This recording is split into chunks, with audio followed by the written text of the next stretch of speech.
আজকের সভার শ্রদ্ধেয় সভাপতি মহাশয়, গত ২৬ তারিখ থেকে যে সমস্ত মতুয়া পাগল আমার সাথে সাথে সমানতালে হেঁটে চলেছেন তাদের শ্রদ্ধা জানাই। আর এই বাগদা অঞ্চলের যে সমস্ত মানুষ আমাদের এই পথসভার বক্তব্য শুনছেন, সবাইকে আমার প্রীতি, শুভেচ্ছা, ভালোবাসা জানিয়ে খুব সংক্ষেপে কিছু কথা বলবো। আমরা জানি বাচ্চাদের পরীক্ষা চলছে, আমাদের এই পথসভা দীর্ঘ না করাই উচিত।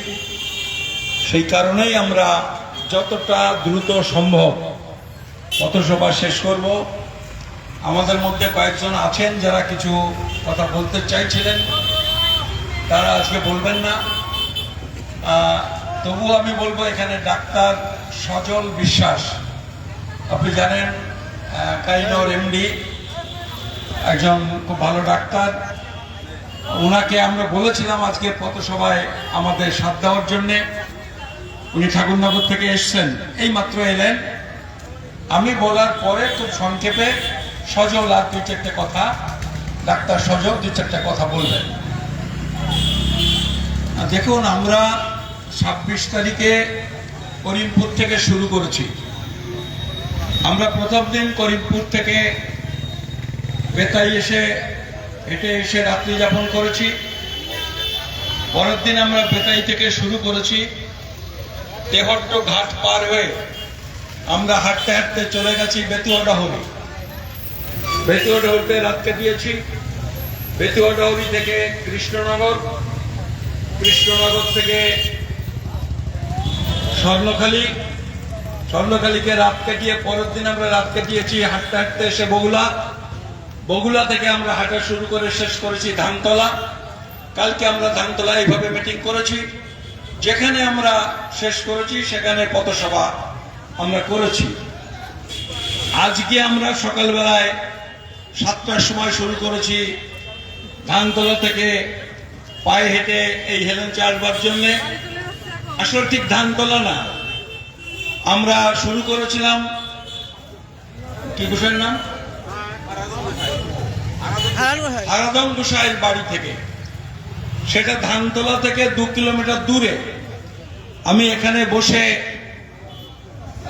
ওই নেটে দেখছিলাম দূরত্ব, তা দেখলাম ধানতলা থেকে হেলেঞ্চা দত্তফুলিয়া হয়ে ৩০ কিলোমিটার। তার মানে আজকে আমাদের মতুয়ারা, গোসাই পাগলরা ৩২ কিলোমিটার রাস্তা এখানে হেঁটে এলেন।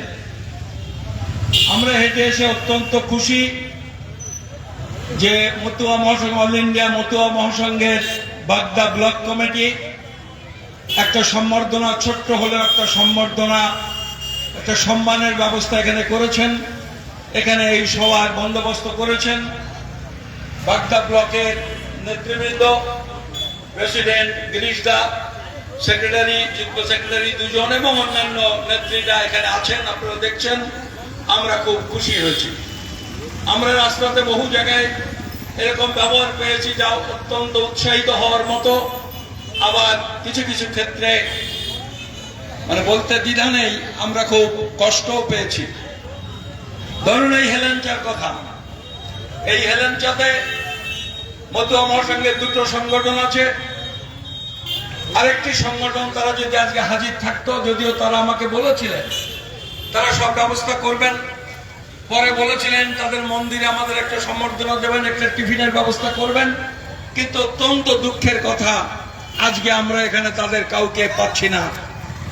হলে আমরা খুব আনন্দিত হতাম, কিন্তু তবুও আমরা আশাবাদী যে এই যে মতুয়া মহাসংঘে এই যে নাগরিকত্বের আন্দোলন শুরু হয়েছে, যে সংগঠনই করি না কেন, আমরা আগামী দিনের এই কঠিন আন্দোলন আমরা যেন কাঁধে কাঁধ মিলিয়ে একসাথে করতে পারি। দেখুন, আমাদের বিভিন্ন বক্তারা বলছেন, আমি অন্তত বুঝি আপনারা যারা শুনছেন তাদের কতগুলো প্রশ্নের উত্তর আপনারা এখনো পাননি। সেই প্রশ্নের উত্তরগুলো দরকার। আর সেই জন্যই আমরা এসেছি, দুই চার কথা বলে ওই প্রশ্নগুলোর উত্তর দেবার চেষ্টা করব। আমি আপনাদের একথা পরিষ্কার করে বলছি, বিজেপি বলছে নাগরিকত্ব দেব, K-19 হয়েছে, তার রুলস বেরোবে। বলতে চাইছে রুলস বেরোলে তোমরা নাগরিক হবে, নাগরিক হবে যদিও বলছে না। আপনারা লক্ষ্য করুন, কালকের আনন্দবাজার অমিত শাহ এসেছিলেন, কি বলেছেন? অনেকে আমরা তো ফুটিয়ে পড়ি না, একটু পড়ে থাকেন, কালকের কাগজ আজকে পেয়ে যাবেন। কাগজে লিখেছে অমিত শাহ বলেছেন K-19 লাগু হবে। বলেছেন ওপার বাংলা থেকে যে হিন্দুরা এসেছেন, এদেশের উপর তাদের একটা অধিকার আছে, কিন্তু বলেননি যে K-19 লাগু হলে তারা নাগরিকত্ব পাবেন, এই কথাটা বলেননি।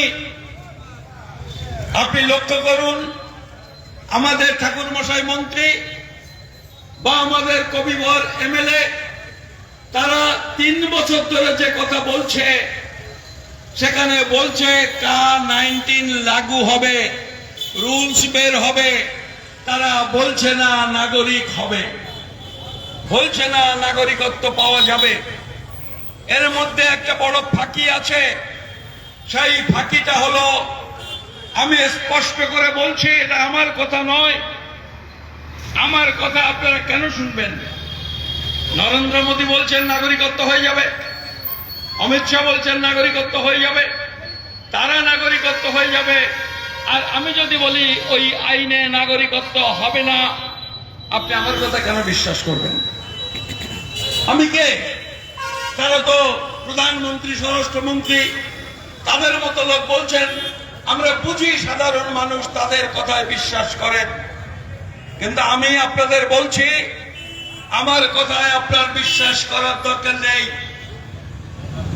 মোদী শাহর কথাও বিশ্বাস করবেন না। আপনারা আইনটা দেখুন, আইনটাই শেষ কথা বলবে। আইনে যা বলছে, এক লাইনের মাত্র আইন K-19, একটা মাত্র বাক্য। হেলেঞ্চার মতো জায়গা, শিক্ষিত মানুষ প্রতিটা ঘরে ঘরে, ডাক্তার, ইঞ্জিনিয়ার, অফিসার, আপনারা একটু দেখুন এবং দেখান যে একটা বাক্যের একটা আইন, তাতে নাগরিকত্ব শব্দটি নেই। ফলে আজকে এই K-19 এইটা সম্পর্কে আমরা দুটো চারটে কথা বলবো।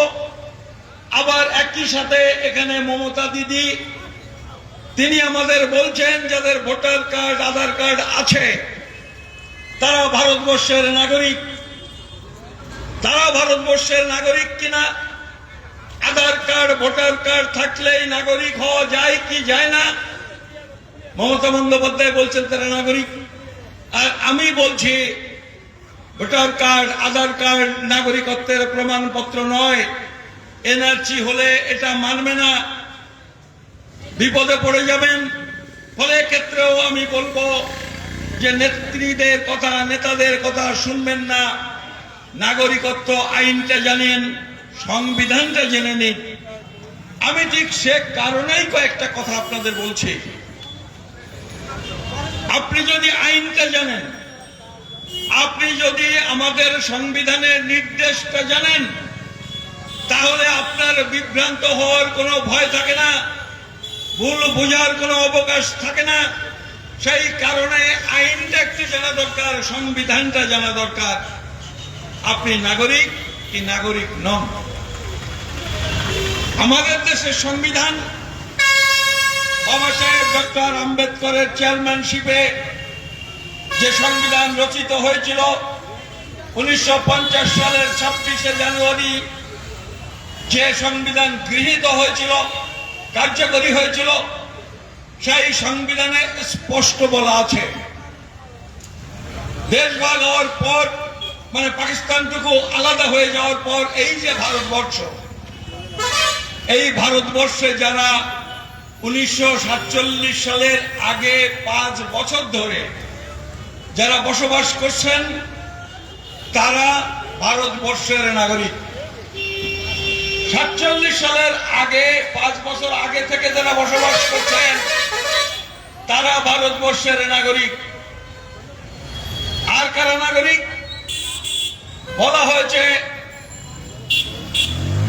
1948 সালের 19শে জুলাই, তার মানে 1947 সালের 15ই আগস্ট দেশভাগ বা দেশ স্বাধীন হয়েছে। তারপর 11 মাস, এই 11 মাসের মধ্যে যারা পাকিস্তান, পূর্ব পাকিস্তান বা পশ্চিম পাকিস্তান থেকে দেশান্তরিত হয়ে যারা ভারতে এসেছেন তারাও ভারতবর্ষের নাগরিক। তার অর্থ দাঁড়ালো 1948 সালের 19শে জুলাইয়ের আগে পর্যন্ত যারা এই ভারতবর্ষে বসবাস করছিলেন তারা ভারতবর্ষের নাগরিক। আর তারপরে যারা এসেছেন তাদের সম্পর্কে সংবিধানে বলা হয়েছে এরপরে যারা ভারতবর্ষে পাকিস্তান থেকে যারা আসবেন বা বাংলাদেশ থেকে যারা এসেছেন তারাও নাগরিকত্ব পাবেন, কিন্তু তাদের নাগরিকত্ব পেতে হলে আবেদন করে দরখাস্ত করে নাগরিক হতে হবে। আগে ছিল 6 মাস থাকার পর নাগরিকত্বের জন্য আবেদন করা যেত, পরে আইন পাল্টে সেটা হয়েছিল 5 বছর, এখন সেইটা আরো 2 বছর বেড়ে হয়েছে 7 বছর। বিভিন্ন নিয়ম আছে, ন্যাশনালাইজেশনের জন্য 11 বছর। অত ডিটেলসে আমি যাচ্ছি না। এই যে সময়ের হেরফের হলো, পরিবর্তন হলো, কিন্তু একটা জিনিস কিন্তু স্থির থেকে গেল, যেটা মৌলিক বিষয়। সেই মৌলিক বিষয় হলো বাইরে থেকে কোনো বহিরাগত কোন দেশান্তরিত মানুষ ভারতবর্ষের নাগরিক হতে হলে, নাগরিকত্ব পেতে হলে তাকে আবেদন করে নাগরিকত্ব পেতে হবে। কবে থেকে? 19শে জুলাই 1948 সালের পরে যদি ভারতে এসে থাকেন। আমি সুকৃতি বিশ্বাস, আমাদের গিরিশদা এখানকার মতুয়া মহাসংঘের সভাপতি, এখানে রঞ্জিত বাইন আছেন, মতুয়া গোসাই, আমরা যারা ওপার বাংলা থেকে এসেছি, আমরা যদি এই আইনটা জানি যে আমি দরখাস্ত করে নাগরিকত্ব নিয়েছি কি নেইনি, তাহলে আমরা বুকে হাত দিয়ে বলতে পারি আমরা ভারতবর্ষের নাগরিক কি নাগরিক না। আপনার কথা আমি বলতে পারবো না, আপনাদের কথা আমি বলতে পারবো না, আমাদের কথা আমি বলতে পারবো না। আমি আমার কথা বলতে পারি, আপনি আপনার কথা বলতে পারেন আপনি নাগরিকত্ব নিয়েছেন কি নেননি। মোদির কথা শুনবেন না, দিদির কথা শুনবেন না। এই আইনের ভিত্তিতে আপনি নিজেকে নিজের সিদ্ধান্ত নিন, আপনি নাগরিক কি নাগরিক নন। এইটা আমি বললাম যারা বহিরাগত, যারা দেশান্তরিত, যারা পূর্ব পাকিস্তান এবং বাংলাদেশ থেকে এসেছেন তাদের কথা। কিন্তু আমরা যারা উদ্বাস্তু মানুষ, আমাদের উদ্বাস্তু মানুষের মধ্যে, উদ্বাস্তু মানুষের পরিবারে, আমাদের তো প্রত্যেকের একটা পরিবার আছে, তাই তো? আমাদের উদ্বাস্তু মানুষের পরিবারে কিন্তু 2 ধরনের মানুষ আছে। এক ধরনের মানুষ আমরা যারা পাকিস্তান বা বাংলাদেশ থেকে এসেছি বহিরাগত, আর এক অংশের মানুষ হচ্ছে আমাদের সন্তান সন্ততি, আমাদের নাতি নাতনি, যারা আমাদের এই উদ্বাস্তু পরিবারে ভারতের মাটিতে জন্মগ্রহণ করেছেন। এই বহিরাগত মানুষ আর এই মাটিতে জন্মগ্রহণ করেছেন, এই 2 প্রকারের মানুষ নিয়ে আমাদের পরিবার, আমাদের উদ্বাস্তু পরিবার। আমি এতক্ষণ যেটা বলেছি সেটা বহিরাগতদের জন্য আইন, এই মাটিতে যারা জন্মগ্রহণ করেছেন তাদের জন্য আইন কিন্তু আলাদা। কি সেই আইন? আমাদের দেশের সংবিধান এবং 1950 সালের নাগরিকত্ব আইন দুটোতেই পরিষ্কার করে বলা হয়েছিল ভারতের মাটিতে যে জন্মগ্রহণ করবে, এই মাটিতে জন্মগ্রহণ করলেই সে জন্মসূত্রে ভারতের নাগরিক। এই আইন ছিল, আমি বলছি ছিল। কালটা ঠিক করে, অতীত কাল সেটা ছিল, আজকে নেই। আজকে নেই কেন? আজকে নেই তার কারণ পার্লামেন্টে আইন পরিবর্তন হয়েছে। না, শুধু বিজেপি করেছে তা কিন্তু নয়, শুধুমাত্র তৃণমূলের মমতা বন্দ্যোপাধ্যায়ের দোষ সেটা আমি বলছি না। প্রথম এই জন্মসূত্রে নাগরিকত্বের জায়গাটায় পরিবর্তন করেছিলেন 1986 সালে রাজীব গান্ধী। রাজীব গান্ধী তখন প্রধানমন্ত্রী। তখন জন্মসূত্রে নাগরিকত্বের আইন তিন ধারা সংশোধন করে বলা হয়েছিল এই মাটিতে জন্মগ্রহণ করলেই আর জন্মসূত্রে নাগরিকত্ব পাওয়া যাবে না যদি না তার মা এবং বাবা দুইজনের অন্তত একজন, আইদার অফ হিজ প্যারেন্টস, দুইজনের অন্তত একজন যদি ভারতীয় নাগরিক না হয়, তাহলে ভারতের মাটিতে যে শিশু জন্মগ্রহণ করবেন তিনি বা সে ভারতবর্ষের নাগরিক নয়। সেই আইন আবার পরিবর্তন হয়েছে 2003 সালে। 2003 সালটা আপনি মনে করুন, 2003 সালে প্রধানমন্ত্রী কে ছিলেন? আমি যতদূর মনে করতে পারি 2003 সালে প্রধানমন্ত্রী ছিলেন অটল বিহারী বাজপেয়ী। অটল বিহারী বাজপেয়ীর সময়ে এই নাগরিকত্বের আইন আবার পরিবর্তন হয়। এইবার তারা করে মা এবং বাবা দুইজনই যদি ভারতবর্ষের নাগরিক না হয়, ভারতের মাটিতে জন্মগ্রহণ করলেও ওই শিশু ভারতে জন্মসূত্রে নাগরিকত্ব পাবে না। ব্যাপারটা কি দাঁড়ালো? এই আইনের ফলাফল কি দাঁড়ালো? আইনের ফলাফল দাঁড়ালো, আমি বাংলাদেশ থেকে এসেছি, আমি এসে যদি এদেশে দরখাস্ত করে নাগরিকত্ব না নিয়ে থাকি, তাহলে আমার সন্তান সন্ততি যারা এই মাটিতে জন্মগ্রহণ করেছে তারা ভারতবর্ষে নাগরিকত্ব পাবে না। আমার ছেলেরা মেয়েরা এদেশের নাগরিক নয় বলে আমার নাতি নাতনি পাবে না। এটা শুধু আমার ক্ষেত্রে নয়, আপনার ক্ষেত্রেও, আপনাদের সবার ক্ষেত্রে। তার মানে হলো পুরুষানুক্রমে উদ্বাস্তু মানুষের এই দেশে বেনাগরিক করার ব্যবস্থা পাকা করা হয়েছে। তারা করেছে, তারা করল। প্রথমে শুরু করেছিল কংগ্রেস সরকার, শেষ ব্রেকটা পুঁতে দিয়েছে বিজেপি সরকার। শুধু অটল বিহারী বাজপেয়ী নন, ওই সময়ে কিন্তু এই মন্ত্রিসভাতে মমতা বন্দ্যোপাধ্যায় ছিলেন। আমি এখানে কে রাগ করবেন কে রাগ করবেন না আমি সেটা জেনে বলছি না, আমি আপনাদের ইতিহাসটা বলছি। ইতিহাসটা জানা দরকার, শত্রু মিত্র সম্পর্কে বোঝা দরকার। এই অবস্থা হয়ে আছে। আজকে একটা শব্দ আমরা খুব শুনি, K-19। K-19 জন্মসূত্রের নাগরিকত্ব নিয়ে কোনো কথা নেই, অর্থাৎ পুরুষানুক্রমে বেনাগরিক করে দেওয়ার যে আইন, এই বিজেপি সরকার যে K-19 এনেছে তাতে কিন্তু এইটা সম্পর্কে কোনো কথা নেই। ফলে এই সম্পর্কে আপনাদের সাবধান হতে হবে। আর K-19 কি আছে তাহলে সেইটা আমাদের জানতে হবে। যেটা আমি বলেছিলাম, মাত্র একটা বাক্যের আইন। K-19 বলা হয়েছে তিনটে দেশ থেকে যারা এসেছেন। কোন তিনটে দেশ? পাকিস্তান, বাংলাদেশ, আফগানিস্তান।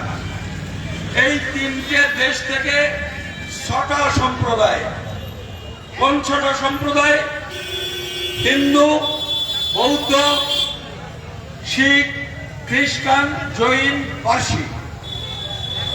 তিনটে দেশ থেকে যে 6টা সম্প্রদায়ের মানুষ ভারতে এসেছেন, তারা 2003 সালের আইন অনুযায়ী অনুপ্রবেশকারী বলে বিবেচিত হতেন। সেই জন্যে তারা নাগরিকত্বের জন্য দরখাস্ত করতে পারতেন না। K-19 বলা হলো এই তিনটে দেশ থেকে যে 6টা সম্প্রদায়ের মানুষ এসেছেন, তাদের অনুপ্রবেশকারী তকমা মুক্তি করা হলো। অনুপ্রবেশকারী তকমা মুক্তি হলো। নাগরিকত্ব নিয়ে একটা শব্দ নেই। এই যে অনুপ্রবেশকারী তকমা মুক্তি বিজেপি করলো, তারা এইটা করে কিন্তু আমাদের উদ্ধার করে দেয়নি।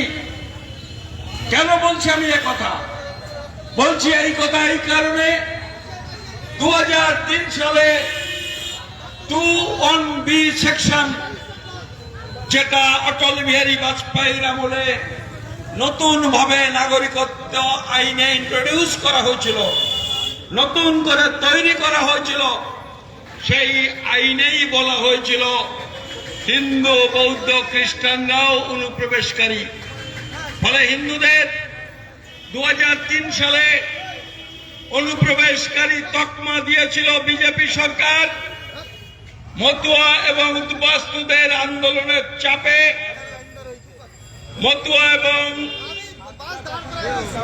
আরে এটা এদিকে না, তোরা এদিকে না, এই তোরা এদিকে না। 2003 সালে হিন্দু, বৌদ্ধ, শিখদের যে অনুপ্রবেশকারী তকমা দেওয়া হয়েছিল, বিজেপি দিয়েছিল।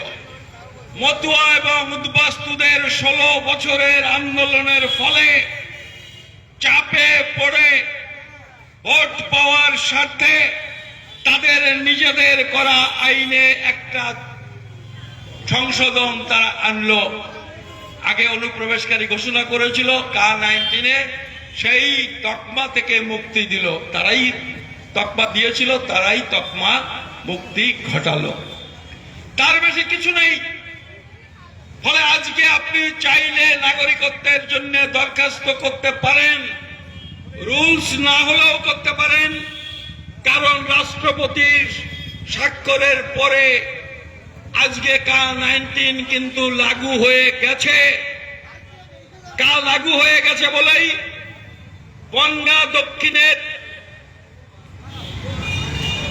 তৃণমূলের যিনি এমএলএ টিকিটে দাঁড়িয়েছিলেন, কি নাম, আলো রানী সরকার, যিনি 2000 ভোটে হেরে গেছিলেন বনগাঁ দক্ষিণে, তার তো ভোটার কার্ড আছে, আধার কার্ড আছে, তৃণমূলের টিকিটে দাঁড়িয়েছিলেন। 2000 ভোটে হেরে যাওয়ার পরে তিনি নিজে হাইকোর্টে গেছিলেন, মনে হয় পুনর্গণনার জন্য গেছিলেন। তিনি যখন গেছিলেন তখন বিজেপির যিনি জিতেছেন তিনি উল্টে নালিশ করলেন আলো রানী সরকার ভারতীয় নয়। সবই আছে, তার ভোটে দাঁড়িয়েছে, বুঝতে পারছেন। আর 1000 ভোট এদিক ওদিক হয়ে গেলে এমএলএ হয়ে যেতেন। হাইকোর্ট সিঙ্গেল বেঞ্চ রায় দিল আলো রানী সরকার ভারতীয় নাগরিক নয়। তিনি ডিভিশন বেঞ্চে গেলেন, ডিভিশন বেঞ্চ রায় দিয়েছে আলো রানী সরকার ভারতীয় নাগরিক নয়। তাহলে বোঝা গেল ভোটার কার্ড, আধার কার্ড থাকলেই নাগরিক হওয়া যাচ্ছে না। আমি যে আইন বলেছি, উনি বাইরে থেকে এসেছেন, নাগরিকত্ব নিয়েছেন কিনা। কিন্তু K-19 কি হলো? K-19 সুবিধাটা এইটুকু, তাকে বিদেশি বলার পর, ভারতীয় নয় বলার পর, আগে যদি হতো, K-19 আগে হলে হাইকোর্ট বলে দিত হয় জেলে ঢুকাও অথবা বাংলাদেশে পুশব্যাক করো। এক্ষেত্রে তা করেনি, কারণ সে অনুপ্রবেশকারী নয়। হাইকোর্ট কি বলেছে? বলেছে নির্বাচন কমিশন উপযুক্ত ব্যবস্থা নিক। তার মানে হলো যেহেতু সে নাগরিক নয়, ভোটার তালিকা থেকে তার নামটা কেটে বাদ দিক। ফলে এটা হচ্ছে অবস্থা। এরকম একটা অবস্থার মধ্যে আমরা আছি। ফলে K-19 এর রুলস বের হবে, বিজেপি বলবে আপনারা দরখাস্ত করুন, ভোটের আগে আগে বলতে পারে, করলেও করতে পারে, আমরা জানি না। কিন্তু দরখাস্ত করলেও আপনি নাগরিকত্ব পাবেন না।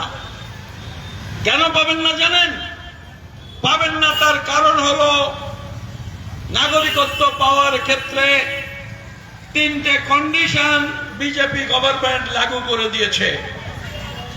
প্রথম কন্ডিশন, আপনাকে 2014 সালের 31শে ডিসেম্বরের আগে আপনি ভারতে এসেছেন তার প্রমাণপত্র লাগবে।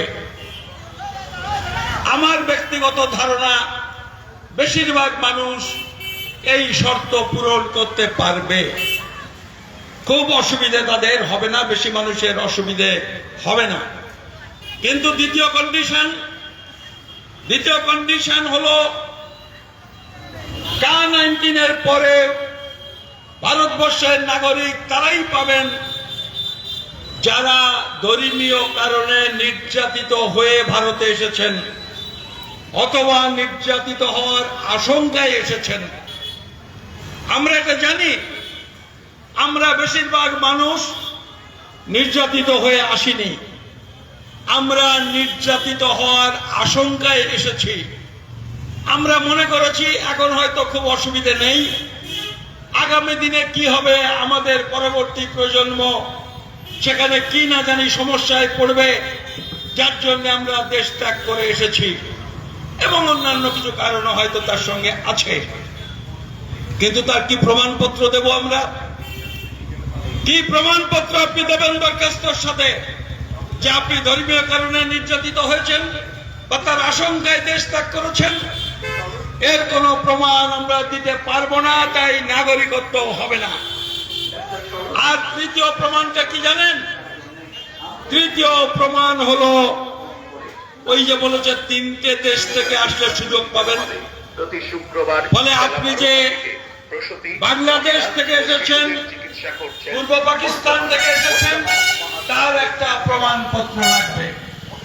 চলে এসেছেন 60 বছর আগে, 70 বছর আগে, 50 বছর আগে, 40 বছর আগে, 30 বছর আগে। আজকে কি সেই প্রমাণপত্র দেওয়া সম্ভব? আমরা মনে করছি সম্ভব না। এই কারণে ওই মোদি আর অমিত শাহ যাই বলুন, আমাদের ঠাকুর মশাই মন্ত্রী হয়েছেন, তিনি যাই বলুন, আমরা বলছি এই সব শর্ত পূরণ করা সম্ভব নয়, তাই বাঙালি উদ্বাস্তুরা নাগরিকত্ব পাবেন না। এটা পরিষ্কার। ফলে আজকে এরকম একটা অবস্থায় আমরা আছি। উল্টো দিকটা দেখুন। আর এই সঙ্গে একটা কথা আপনারা মনে করবেন, এই যতটুকু সমস্যার কথা বললাম, এই সব সময় এই আইন করার সময় কিন্তু আমাদের এখানকার মুখ্যমন্ত্রীও অটল বিহারী বাজপেয়ীর মন্ত্রিসভাতে ছিলেন। আজকে তারা প্রধান বিরোধী দল এবং ক্ষমতায় আছেন, ঝগড়াঝাটি দোষারোপ এগুলো আছে। আরেকটা দিক একটু আমাদের ভাবতে হবে, সেটা হলে আমার ভোটার কার্ড আছে, আধার কার্ড আছে, রেশন কার্ড আছে, আমি এখানে চাকরি করি, আমি ভারতবর্ষের নাগরিক কিনা। আমাদের অনেকের মনে হয় এবং আমরা বলে থাকি আমার ভোটার কার্ড আছে, আধার কার্ড আছে, আমি ভারতীয় নাগরিক নই। এটা কি করে হয়? কেউ বলেন আমি সেটেলমেন্ট পেয়েছি, আমি গরু পেয়েছি, বলদ পেয়েছি, জমি পেয়েছি। সে কেউ হয়তো আন্দামানে, কেউ নৈনিতাল, কেউ দণ্ডকারণ্যে, কেউ হয়তো দুপুরে এখান থেকে আশেপাশে পেয়েছেন। কিন্তু তা সত্ত্বেও আপনি কিন্তু নাগরিক নন। আপনি চাকরি করেছেন, আপনি বলতে পারেন সেন্ট্রাল গভর্নমেন্টের চাকরি করেছি, ডিফেন্সের চাকরি করেছি। তা সত্ত্বেও বহিরাগত যদি হন, দরখাস্ত করে নাগরিকত্ব না দিয়ে থাকলে আপনি নাগরিক নন। আর তার সব থেকে বড় প্রমাণ হলো মমতা বন্দ্যোপাধ্যায়ের একটা বিবৃতি, তার মন্ত্রিসভার একটা সিদ্ধান্ত, আপনারা চাইলে আমাদের কাছে কাগজ আছে, ওইখান থেকে আপনারা এসে জেরক্স করা আছে, নিয়ে নিতে পারেন। মমতা বন্দ্যোপাধ্যায়ের মন্ত্রিসভা 2016 সালের 17ই ফেব্রুয়ারি, তারিখটা নোট করে নিন, 2016 সালের 17ই ফেব্রুয়ারি মমতা দেবীর মন্ত্রিসভা সিদ্ধান্ত নিচ্ছে। সেই সিদ্ধান্তর পরে নবান্নের প্রেস কনফারেন্স করে মমতা বন্দ্যোপাধ্যায় বলছেন, আমি মানে স্বীকৃতি বিশ্বাস নই, আমি মানে মমতা বন্দ্যোপাধ্যায় এবং তার মন্ত্রিসভা সিদ্ধান্ত গ্রহণ করেছে যে সমস্ত মানুষের ভোটার কার্ড আছে, রেশন কার্ড আছে এবং যারা 5 বছর বা তার বেশি সময় ধরে ভারতে নয় পশ্চিমবঙ্গে বসবাস করে, মমতা দেবী এবং তার মন্ত্রিসভা মনে করে তাদের ভারতীয় নাগরিকত্ব দেওয়া উচিত। ভারতীয় নাগরিকত্ব দেওয়া উচিত বা পাওয়া উচিত, একজ্যাক্ট শব্দটা আমার মনে নেই। যারা 5 বছর বা তার বেশি বসবাস করছেন, ভোটার কার্ড এবং রেশন কার্ড আছে এবং পশ্চিমবঙ্গে 5 বছরের বেশি সময় ধরে বসবাস করছেন, তার ভারতের নাগরিকত্ব পাওয়া উচিত। এই যে উচিত, এই সিদ্ধান্ত মন্ত্রিসভা নিয়েছে, তার মানে তার মন্ত্রিসভা এবং তিনি মনে করেন এরা নাগরিক নয়, পাওয়া উচিত। তাই তিনি বললেন, মন্ত্রিসভা সিদ্ধান্ত নিল পশ্চিমবঙ্গ সরকার কেন্দ্রীয় সরকারকে চিঠি লিখবেন যাতে 1985 সালের আগে পর্যন্ত জেলা প্রশাসককে নাগরিকত্ব দেওয়ার যে অধিকার কেন্দ্রীয় সরকার দিয়েছিল, পরবর্তীকালে সেটা উইথড্র হয়ে গেছে, সেই অধিকার আবার ফিরিয়ে দেওয়া হোক। এই সিদ্ধান্ত যদি নয়, এই সিদ্ধান্ত এবং ঘোষণা মমতা বন্দ্যোপাধ্যায় করেছেন, তাতে পরিষ্কার বোঝা যায়, তিনিও পরিষ্কার করে জানেন তিনি এরা নাগরিক নয়। ফলে তিনি কোন রকমে তার সময়টা পার করে যেতে চাইছেন যাতে মানুষ অসন্তুষ্ট না হয়। যার সময় তিনি পার করে যাচ্ছেন ভোট পাওয়ার স্বার্থে, কিন্তু আপনার আমার গোটা উদ্বাস্তু শ্রেণীর মানুষের সমস্যা কিন্তু সমস্যাই থেকে গেল। কোন একটি সরকার এসে যদি আসামের মতো বলেন এনআরসি হবে, এবং আমি আপনাদের আজকে বলছি, আমি বলছি নয়, আমাদের ভারতবর্ষের নাগরিকত্ব আইন বলছে, তার 14A ধারাও বিজেপি অটল বিহারী বাজপেয়ীর আমলে তৈরি হয় 2003 সালে। 14A ধারাটা কি? 14A ধারা হলো কম্পালসারিলি, বাধ্যতামূলকভাবে সরকারকে এনআরসি করতে হবে। এনআরসি মানে এনআরসি নয়, ওটা অনেকটা সিপিএম এর মতো, আসলে CPIM, communist party of India marxist. আর এই এনআরসি হলো NRIC, national register of Indian citizens, বলেছে এটা তৈরি করতেই হবে বাধ্যতামূলক ভাবে। এটা 14A ধারা, এবং আজ পর্যন্ত কোন পলিটিক্যাল পার্টি, মমতা বন্দ্যোপাধ্যায়ের পার্টিও 14A ধারা বাতিল করার দাবি তোলেনি। তিনি বলছেন আমার এখানে এনআরসি করতে দেব না, মানে আমি যে কদিন আছি আমি কোন রকমে পার করে যাব যাতে আমার জনপ্রিয়তাটা নষ্ট না হয়, কিন্তু আইনটা বাতিল করার কথা বলছেন না। এই 14A ধারাতে বলেছে এনআরসি হবে। যদি এই আইন পরিবর্তন না হয়, আমি বলছি আইনে যেটা বলেছে 4-5 বছরের মধ্যে অবশ্যম্ভাবী ভাবে ভারতবর্ষে এনআরসি হবে এবং আমাদের সমস্ত মানুষ ওই যে শুরুতে বলেছি নাগরিকত্বের আইন সেইটা ধরে এনআরসি তৈরি হবে, সমস্ত মানুষের নাম এনআরসি তালিকার বাইরে চলে যাবে। এটা শুধু কল্পনা নয়, এইটা নিছক কল্পনা নয়। আপনাদের পাশের রাজ্য আসাম দেখুন কি হয়েছে। আজকে যারা বলছেন উদ্বাস্তুদের পরিত্রাতা, উদ্বাস্তুদের রক্ষা করবেন, আসামে ক্ষমতায় আছে কারা? আসামে ক্ষমতায় আছে বিজেপি।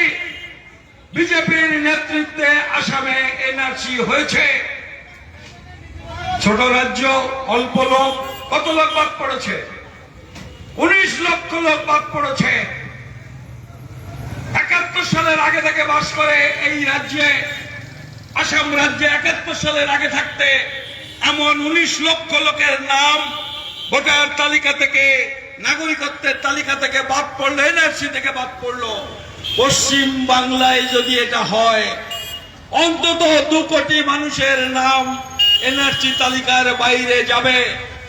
একবার ফাঁস গলায় আটকে গেলে সেখান থেকে বেরোবার কোনো পথ থাকবে না। তাই আজকে এখনো সময় আছে, বিশেষ করে 2024 সালের এই লোকসভা নির্বাচনের প্রাক্কালে আপনারা সবাই আওয়াজ তুলুন। এই যে পদযাত্রা আমরা শুরু করেছি, সেই পদযাত্রার সাথে পা মেলান, সাহায্য সহযোগিতার জন্য এগিয়ে আসুন। তাহলে এই গভর্নমেন্ট অথবা যে গভর্নমেন্ট আসবে তাদের টনক নড়বে, তারা আপনার সমস্যার সমাধান করবার জন্য ভাবনা চিন্তা করবে। চুপচাপ বসে থাকলে বিপদ বাড়বে। আপনাদের তাই আন্দোলনে সামিল হওয়ার জন্য, ঐক্যবদ্ধ হওয়ার জন্য আবেদন জানিয়ে আমি আমার এই বক্তব্য শেষ করছি। আপনাদের সবাইকে নমস্কার। জয় শ্রী হরিগুরুচাঁদ, জয় ভীম।